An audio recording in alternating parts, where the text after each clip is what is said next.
Lately, I've been building my own web application in order to host my upcoming course. Rather than using a full-stack JavaScript framework to achieve this, I instead decided to use Go, and built it as a multi-page application, also known as an MPA.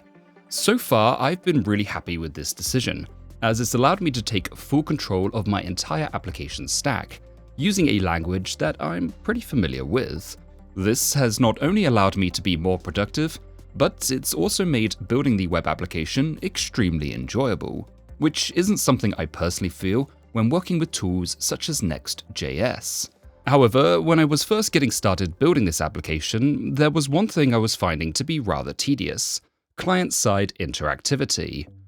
Whilst there isn't a huge amount in my course application, I still wanted there to be a little, for things such as being able to dynamically open and close a side menu for mobile layouts, as well as accordion type collapsing and expanding in order to display the lessons belonging to one of the course's modules, and even the odd modal dialogue. Initially, I was achieving this interactivity using ID attributes and script tags inside of my HTML, or in my case, inside a temple. And as anyone who's used script tags and ID fields for a long enough time will tell you, it pretty much sucks. In fact, it sucked so much that I decided to look for other options. Because I'm also using HTMX in my stack when it comes to more Ajax-based interactivity, I decided to try and make use of it in order to toggle CSS classes in order to both show and hide my side menus. Whilst this approach did work, HTMX isn't really designed for client-side interactivity, and as soon as I wanted to start adding more than simple class toggling, HTMX started to become limiting. So I decided to search for another solution,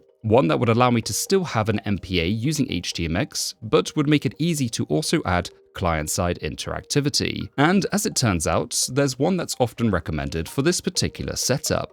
And so I decided to give it a go. That solution is Alpine.js, which has not only made writing an interactive frontend incredibly simple, but it allows me to do so in a way that I actually really enjoy. In order to see how I'm currently using Alpine, let's take a look at the development version of my course platform, which I have here. If I go ahead and turn it into the mobile version as follows, you can see here I have a hamburger menu on the side, which, if I click, will allow me to open up a side menu. In addition to this side menu, if I go back to the full screen, you'll also notice that I have a normal side menu on the left-hand side, which displays my modules and any lessons underneath each one. If I click on a module that's opened, you can see I get a nice collapsing animation, and I can click on it again to open the lessons back up. In addition to this, if I click another module, such as the counting words module, it'll close the existing introduction model and open up the new one, displaying all of the lessons inside. And it's done so in a nice animated way that looks, I think, kind of great. All of this has been achieved with me only using the primitives that Alpine.js provides, as well as some minimal JavaScript expressions. So how does Alpine.js work? Well, in order to show that, here I have a sample project that I've whipped up just for demonstration purposes. You can actually find a link to this project in the GitHub repo down below. This example is a simple HTML web page that has a side menu on the right-hand side, and a button that we want to be able to use to hide our menu whenever it's clicked. Currently, if I click the button, nothing happens, and the same as if I click the X in the actual menu itself. Therefore, let's go about adding in some interactivity to this web page, so that I can both hide the menu and show it dynamically. Before we take a look at how simple it is to add interactivity using Alpine.js, let's first add it in using vanilla JavaScript. In order to do so, we want to add an on-click handler to the button on line 21, which is going to be used to toggle a class inside of our actual side menu. So let's go ahead and assign it the function of toggle menu. Then we can go ahead and define this toggle menu function inside of a script as follows. I'm going to put this right here, and let's define our toggle menu function. Next, we then want to pull out the actual element we want to toggle, which we can do by using the document.getElementById function, passing in the ID of our element. The element we're going to want to pull out is this side menu, or this aside, on line 34. Which currently doesn't have an ID, but we'll add that in shortly. In any case, let's just go ahead and pass in the side menu ID, which we'll add in a minute. Then when it comes to actually toggling the display state of this menu, the easiest way to do this is to just modify the class list.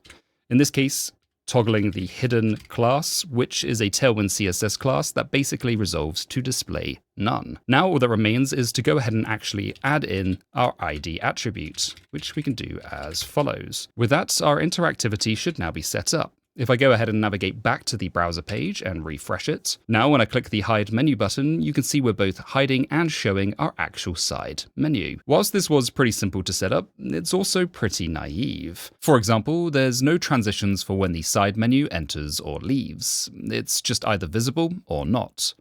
Additionally, the button we're using to toggle the menu's visibility, its text is saying hide menu regardless of the menu's state. Instead, I think it would be a little nicer if we could have text that represented the menu's state. So only showing hide menu when the menu is showing, and having the text of show menu when the menu is hidden. So rather than implementing this all in JavaScript, which I think would be a bit of a pain, let's instead take a look at how we can do so using Alpine.js. First, I'm just going to go ahead and revert the code back to where it was before. Now that our code is back in its initial state, let's go about setting up Alpine.js in order to add in some interactivity. To do so, we first need to import Alpine.js into our actual code. In order to do so, let's take a look at the installation guide from the documentation, which tells us there are two different ways to include Alpine into our project, by either including it from a script tag or importing it as a module. Let's go ahead and add the script tag into our head element as follows. With that, we're now ready to begin adding in Alpine.js. In order to do so, the first thing we're going to need to do is define some state. To do so in Alpine.js, you can use the x-data directive, which is where everything associated with Alpine begins. The x-data directive defines a chunk of HTML as an Alpine component, and provides the reactive data for that component to reference. As you can see, it gives a little example right here. As for the scope of the x-data directive, well, any properties defined are available to all child elements, even ones inside other nested x-data components. This for me is a really nice feature, as it allows you to constrain the state defined by Alpine.js to only child elements from where you define it in HTML. Therefore, in order to add some interactivity to our side menu, let's go ahead and define an x-data attribute in the following div. We could also define it in the body, but I think keeping the scope as minimal as possible is the right approach. And given that this div contains both our buttons and our side menus, then we're going to define it here. As for the actual state itself, in this case, it's going to be a simple JavaScript object, for which we can define a property of menu open as follows, and we'll set it to be true. In fact, let's actually go ahead and set this to be false, so that we can see whether or not the Alpine state is working. With our state defined, we can now go about adding it in as an actual attribute. The element that we want to be hidden is the side menu found on line 29. In order to use this state to hide an element in Alpine.js, there are a couple of approaches you can take. You can use a similar approach to what we did when we were using vanilla JavaScript, which is to bind a class based on the value of this actual state. As you can see, this is done using the xBind attribute. There is, however, a simpler approach. So we'll park xBind for the moment and instead look at the xShow attribute, which is one of the most useful and powerful directives in Alpine.js. In all honesty, when it comes to using Alpine, 90% of the time it's going to be with the xShow attribute. In any case, the xShow attribute provides an expressive way to show and hide DOM elements. So let's go ahead and use it when it comes to our side menu. First, defining the xShow attribute as being the menu open property. In this case, we have it set to false. So when I go ahead and reload the page, the menu should be hidden, which it is. So far, so good. Now that we've managed to hide our menu successfully, let's go ahead and change the menu open property back to true so that our menu is appearing, and we can now go about setting up the ability to hide this menu whenever we click our hide button. To do so, we need to bind to the click method of the button, similar to what we did before with onClick. However, when it comes to Alpine.js, instead of using the onClick attribute, you instead use the xOn attribute, which allows you to run code on dispatched DOM events. In this case, you can see an example for the click event, using the x-onClick. So let's go ahead and do the same thing for our button, xOnClick, and in this case, we want to set menu open to equal false. Now, if we head back on over to our webpage and reload it, when I click the hide menu button, it should hide the actual menu, which it does. Great. However, when I go to click it again, it won't actually show it. Therefore, let's go ahead and change our button's behavior from only hiding the menu to also showing it. In this case, we want to add the ability to toggle, which is pretty easy to do. All we have to do is just set the menu open property to be the inverse of the menu open. Now, if I reload the page again, you can see we're able to hide and close the menu whenever I click the button. So far, so good. However, this is exactly the same as we had before when it came to our vanilla JavaScript. But now that we have Alpine set up, we can actually go about adding in some more interactivity to this web page. Let's go ahead and add in the ability to close the side menu whenever we click the cross button. To do so is pretty similar to what we're doing already with the button on line 22. However, rather than defining the x-onClick attribute, let's instead use the shorthand syntax, which is provided by Alpine. This is using the @ symbol before the event's name. So we can go ahead and change our x-onClick to be @click. Then for the expression itself, we want to set the menu opens value to be false, rather than toggling it. Now if we head back to our actual web page, and if I refresh the page again, this time we should be able to hide the menu by clicking the big X, which we're able to do. So far, so good. With our menu now hiding and showing, the next thing I want to go ahead and change is the actual text on our hide menu button. As you can see, the text is remaining static, no matter what the state of the menu actually is. It would be nice if we could actually have the text of this menu change depending on whether or not the menu is showing. So if it's being hidden, we can have the text of show menu, and if it's being shown, we could have the text of hide menu, which it currently is statically defined as. Fortunately, when it comes to Alpine.js, having dynamic text is pretty easy, as we can just use the x-text attribute. This attribute will set the text content of an element to the result of a given expression. So let's go ahead and use the x-text attribute when it comes to our actual button. Here, I'm quickly going to go ahead and just reorganize this. And now we can go ahead and define x-text is equal to, and we can use a ternary expression of menu open. If so, then we want to use the text of hide menu. And if not, we'll go ahead and define this as show menu. Now, if I head back on over to the page and refresh it, we can see that our button's text now changes depending on the state of the side menu. If we wanted to do this using normal vanilla JavaScript, this would be a lot more challenging, as we would have to then find the button element and update the state there. As well as updating the button text, we can also update other attributes for the button as well. To see how this works, let's take a look at updating the color of the button depending on whether or not the menu is showing. To achieve this, we can use the x-bind directive, which allows you to set HTML attributes on elements based on the result of the expression. For instance, you can use it to set the placeholder, or, in our case, you can use it to bind to classes. There's actually a couple of syntaxes you can use when it comes to binding on classes, as the class attribute itself has special behavior, depending on whether or not you want to override existing classes in your actual element. In our case, we're just going to go ahead and use the simple behavior for this demonstration. To do so, let's go ahead and define the x-bind attribute and bind it to our class property. Then for the expression, we can go ahead and do menu open. Let's go ahead and set this to be a background of indigo, 400, which is what we currently have. And we'll also do a hover class of background indigo, 400 with 80% opacity. And whilst we're here, let's go ahead and delete it from the actual class that we already have. Then if the menu is not opened, let's go ahead and set this to be a different color, maybe pink. We can do pink of 400 and then hover background pink 400 with, again, 80 opacity. Okay, with that change made, if I go ahead and refresh the page and click the hide menu button, you can see that in addition to the text changing, the background color of the button is changing as well. What's awesome about this is that you can also couple it with CSS transitions. So if I go ahead and add in the following class of transition-colors, duration to be, say, 200 milliseconds, and we can do an ease in and out. Actually, I don't know if I like easing when it comes to colors. We'll leave that for the moment.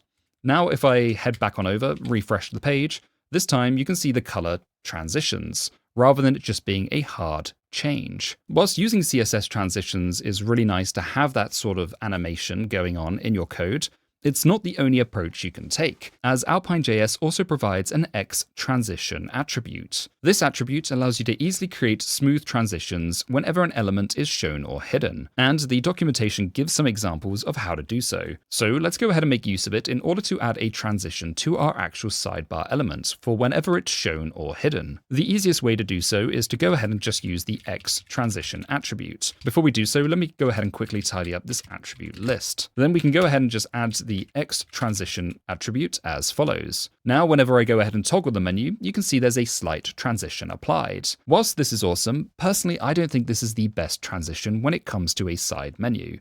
It's a sort of scaling and opacity transition, and whilst it works for many different elements, in this case, I would much rather there be a sort of sliding transition, where the slide menu will slide to the right when it's being hidden and slide from the right when it's being shown. Fortunately, Alpine.js provides us the tools in order to achieve this, as you can customize the x-transition attributes even further. For example, here you can do specific properties such as customizing the delay, or customizing the opacity, or even customizing the scale. However, in our case, we actually want to apply our own custom CSS classes for the entire transition stages. To do so, let's go ahead and copy this code that we have in the documentation. And we'll go ahead and replace our call to the x-transition attributes with these new properties instead. If we take a quick look at these transition attributes, you can see we have a number of different attributes for enter, 3 in total, and for leave as well. The classes defined in the x-transition enter attribute will be applied to the entire enter transition. And for the leave attributes, these classes will be applied for the entire leave as well. However, when it comes to the start and end attributes, these will be applied at the start or end of their relevant transition stage. For example, when the element is being shown, it will start at opacity 0 and scale 90, and it will end at opacity 100 and scale 100. This is the effect that we kind of already see, where it comes in and out. Although now it's been set to be a little bit slower due to the fact that we're using a transition of 300. In our case, we want to make this a sliding transition. So let's go ahead and delete the actual start and end transitions for both enter and leave. And let's go ahead and actually set the duration to be 200 as well. With our transitions cleared, now we want to determine what classes we want to use when it comes to our sliding transition. If we take a quick look at the Tailwind CSS documentation, in our case, we want to use the translate classes, which allows you to change the position of an element. In our case, we want to use the translate x properties, be it either translate x 0, which means the element stays in its current position, or the translate x full, which means that the element will be moved by its full width. Therefore, when it comes to starting, we want to start off the end of the screen. So we can go ahead and use the translate-x-full property, and for the end, we'll set this to be translate-x-0. Then when it comes to our leave transition, we just basically want to apply the inverse. So translate-x-0, meaning that the element remains where it currently is positioned at the start of the animation, and then translate-x-full for the end. With that, we should now have smooth animations whenever we show and hide this menu, which if I go ahead and test, you can see is working as expected. And due to the fact that we're using both ease in and ease out transitions, makes this look really smooth. So far, so good. Let's go ahead and set our menu open to be false initially, which is our desired behavior, and quickly take a look at how our web page is looking. So far, it's looking pretty good. However, you'll notice that there is a bit of a visual artifact whenever I refresh the page, where we can briefly see the menu appear before it disappears. This is unfortunately a side effect of how Alpine.js works, in that because it's loaded after the HTML elements are loaded, then there's a brief blip where any elements that should be hidden by Alpine.js will be briefly visible. Fortunately, Alpine provides an attribute to resolve this, which is the x-cloak attribute. As you can see, sometimes when you're using Alpine.js for part of your template, there is a blip where you might see your uninitialized template after the page loads, but before Alpine loads. Therefore, let's go ahead and use the x-cloak attribute in order to address this.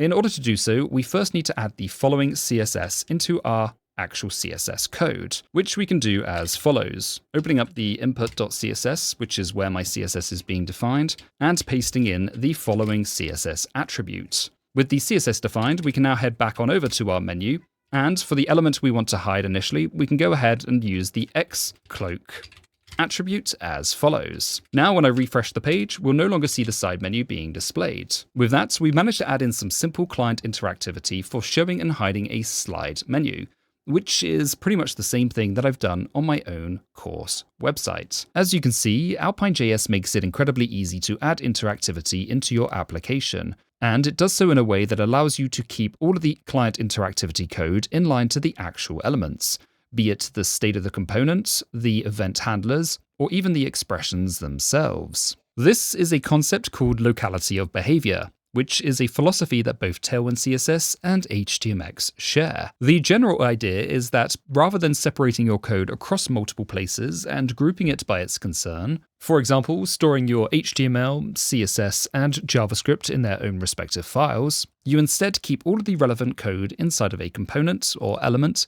local to where it's applied. The benefit of doing so, at least in my opinion, is that it makes it easier to both understand and rationalize where behavior is coming from, be it client interactivity, AJAX requests, or even CSS styling. For me, Alpine.js fits nicely into this paradigm, alongside both Tailwind CSS and HTMX, the three of which forming a sort of holy trifecta when it comes to simple web development. This also happens to make the three of these a great option if you want to build web applications using more back-end languages, such as Rust or even Python. Speaking of which, if you are looking to learn Python or just computer science in general, then that's where the sponsor of today's video comes in, Brilliant.org. Brilliant is where you learn by doing, with thousands of interactive lessons in math, data analysis, programming, and AI. The platform helps you to build critical thinking skills through problem solving, rather than by memorization. So whilst you're building real-world knowledge on specific topics, you'll also become a better thinker, which is important when it comes to writing code,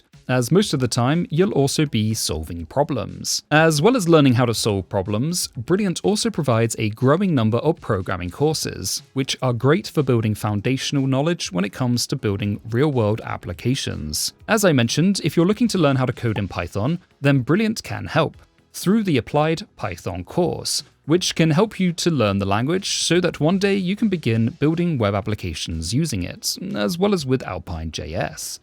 So to try everything that Brilliant has to offer, free for 30 days, visit brilliant.org/dreamsofcode, either by scanning the QR code on screen or clicking the link in the description down below.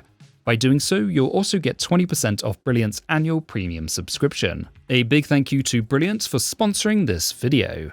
So now that we have a basic idea of how Alpine works, let's take a look at another example on how I use it in my course platform. In addition to using Alpine for showing and hiding my mobile side menus, I'm also using it in order to have accordion behavior when it comes to my modules and lessons. This behavior is achieved by using one of Alpine's many plugins, specifically the Collapse plugin, which allows you to expand and collapse elements using smooth transitions. In order to see how this plugin works, here I have another example application, this time with a side menu that has a number of different tabs, a Courses tab, an Apps tab, and a Products tab, each of which have a number of items underneath. Let's take a look at how I use the Collapse plugin in order to make these side menus collapsible. To do so, we first need to add the actual plugin to our code, which we can do by adding in the following script tag above where we import Alpine.js. As for the actual code of this plugin, I'm actually defining these tabs using the x-for attribute provided by Alpine, where I'm looping over the actual data and creating my tabs from it.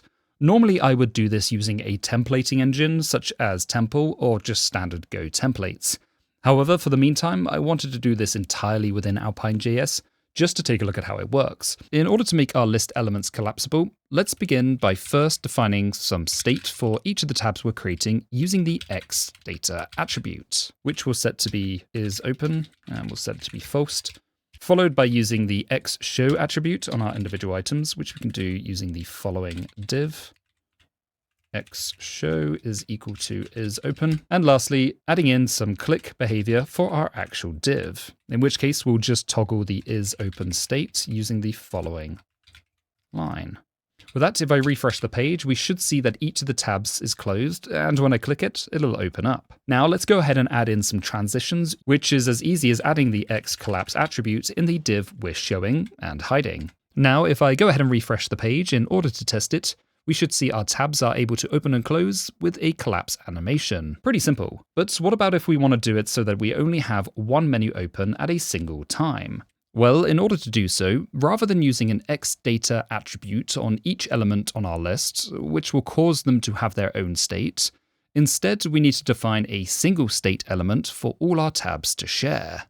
Let's go ahead and create a shared xData attribute on our onsorted list element on line 38. Then let's go ahead and add in a property called openTab, which will set to be an empty string. This tab will be used to represent the currently open tab, if any, and none if any of them aren't. Then for our actual div, we can go ahead and add in the following onClick event, where we set the openTab value to be the current tab.name. Now all that remains is to go ahead and define our xShow attribute, which will set to be true if the open tab is equal to the name of the current tab, as follows. And again, we'll add in the x-collapse attribute. Now, if I go ahead and refresh the page, we can open up our tabs as we did before. However, if I open up another tab, it should close the one that was already open, which it does. Unfortunately, however, we now have a bug, where we can no longer collapse an open tab by clicking on it. Fortunately, it's pretty easy to solve this. To do so, we just need to add in the following ternary, checking to see if the value of openTab is the same as the current tab's name. And if it is, we'll set the openTab value to be an empty string. Otherwise, we'll set it to be the current tab's name. Now, if I go ahead and refresh the page, I should be able to open and close a tab as follows, and our existing behavior of being able to collapse and open tabs works. In addition to the collapse plugin, Alpine.js also provides a number of other ones that can be really interesting for certain use cases, such as the mask plugin, which allows you to automatically format a text input field. For example, this input field has a mask applied so that whenever I enter a date, such as 13/01/1975, you can see it automatically formats it with the relevant slashes. The intersect plugin, which allows you to react when an element enters the viewport. Or perhaps my favorite, the Persist plugin, which allows you to persist Alpine state across page reloads. This is really useful for persisting search filters, active tabs, or other features, which can cause frustration if their configuration is reset when refreshing a page. Therefore, in order to round off this video, let's take a quick look at how the Persist plugin works. In order to do so, here I have yet another example web page. This time, a simple to-do list that I've built entirely using Alpine, which is available on the /to-do path in the web application.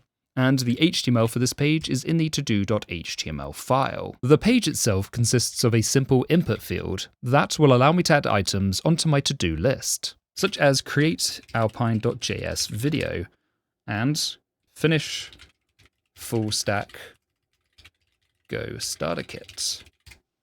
Then I can go ahead and mark these off by clicking the checkbox, and it does some dynamic CSS changing. Additionally, if I add something that I want to remove, I can just click the delete button. However, if I refresh the page, my to-do list disappears, which is not only annoying, but is also not a very good experience for a to-do list, which is meant to help me remember things to do rather than forget them. Therefore, let's go ahead and add in the Persist plugin so I no longer forget to do things. To do so, let's go ahead and begin by first copying the script tag to my clipboard and adding it in as follows, just above where we're importing Alpine.js. Then, in order to persist our Alpine state, all we need to do is wrap it inside of the $persist function, which we can do as follows. Here you can see my to-do lists are defined on the following line.